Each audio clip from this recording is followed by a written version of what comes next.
Hello everyone, my name is Huang Pham. Today I'm gonna talk about my final assignment. I have a presentation on my service learning project. Talking about myself a little bit. I'm an international student from Vietnam, and this is my last year at the senior at RSU, and my major is human resources management. And it was so glad to be in the same class with you for this semester.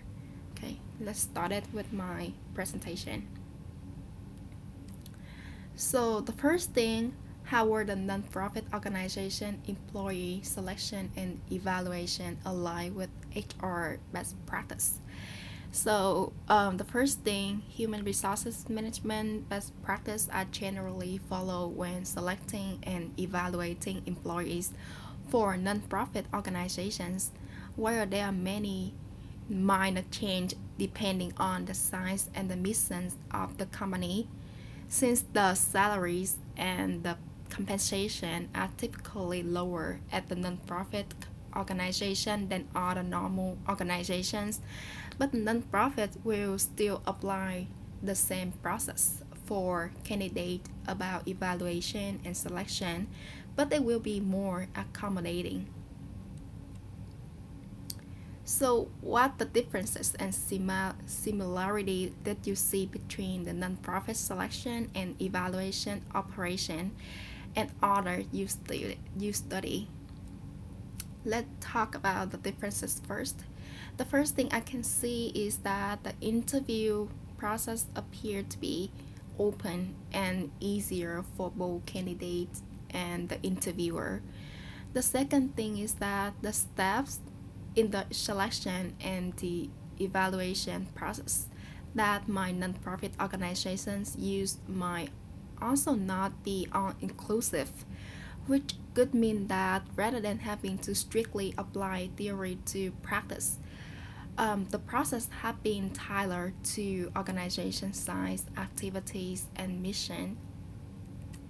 Next, about the similarity, they all aim to find the right person with the right capacity and at the right time. The selection and evaluation process play an important role in the recruitment process for the most organizations and companies because it helps to find quality talent to contribute in the rapid achievement the organization goals and mission. So what did I learn from this volunteer project? I have three things that I have learned during my volunteer project.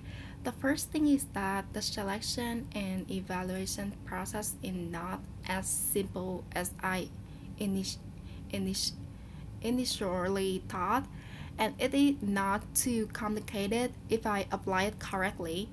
The second thing is that in order to recruit quality individual to work for the organization, the process of selecting and evaluating each candidate profile is extremely important.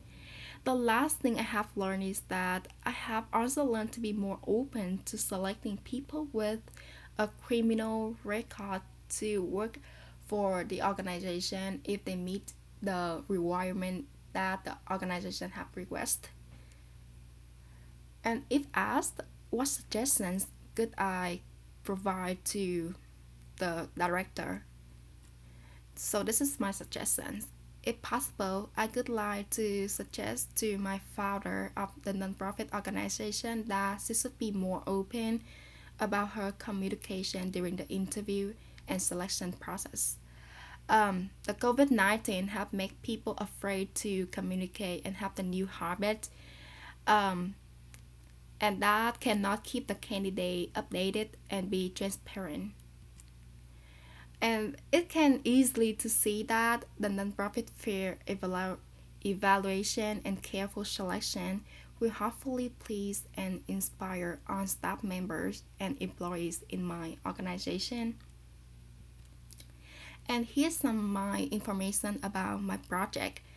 Um, my project name Writing for Sharing. This is a nonprofit organization with a mission to protect the rights of the orphan and abandoned the children in the south area of Vietnam. Currently, the organization size just a little small. It just can only provide a nurture for 65 children at age from 0 to 16 years old, and the foundation funds will come from the donors across the country as well as the donors from overseas who have the chance to know about organization and want to help our orphan children. This is just some picture about them. We still have more, but I just put some in this PowerPoint. We just provide ice cream for our orphan during summer since I know they love ice cream. And thank you so much for watching my video. It was so nice to be in the same class with you guys in this semester. Good luck on your new chapter and congratulations for those who gonna graduate in this Saturday. Thank you.